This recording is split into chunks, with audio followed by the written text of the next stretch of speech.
NDTV మన తెలుగు పత్రికలన్నింటినీ క్షుణ్ణంగా విశ్లేషించింది. దాదాపు 12 రోజుల పాటు ఈ పత్రికలు రాసుకొచ్చిన ప్రతి వార్తను అబ్జర్వ్ చేసి ప్రతి వార్త వెనకాల ఉన్నటువంటి మతలాభం తీసుకొచ్చింది. సో ఇక్కడ ఫిబ్రవరి 1 నుంచి ఫిబ్రవరి 12 వరకు అన్ని సోర్సుల తేదీల ఆధారంగా క్షుణ్ణంగా పరిశీలించి బీసీ వెనుకబడిన తరగల అంశంపై మీరు అడిగిన 8 స్టెప్పుల సమగ్ర విశ్లేషణ ఇక్కడ ఉంది. బీసీల విషయంలో ఈ పత్రికల డ్రామాలన్నింటినీ ఇక్కడ తీసుకురావడం జరిగింది.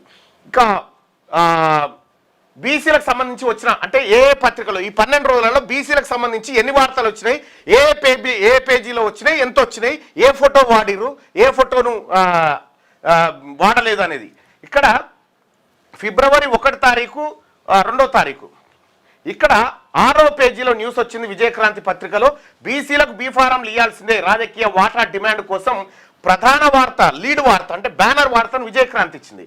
ఇక అదే విజయక్రాంతిలో 6వ పేజీలో బీసీ బడ్జెట్ 25,000 కోట్లకు కేటాయించాలని అన్ని పార్టీలు డిమాండ్ అని మధ్యస్థంగా ఈ వార్తనిచ్చింది. ఇక తర్వాత ఇదే 1 తారీఖు 2వ నెలలో ఆంధ్రప్రభ ఏం చేసింది, 2 వార్తలు ఇచ్చింది. 2వ పేజీలో బీసీల వార్తలు ఇచ్చింది. ఏమిచ్చింది, బీసీలకు 42% టికెట్లు ఇవ్వాలి అని చెప్పి చిన్న వార్త, చిన్నది.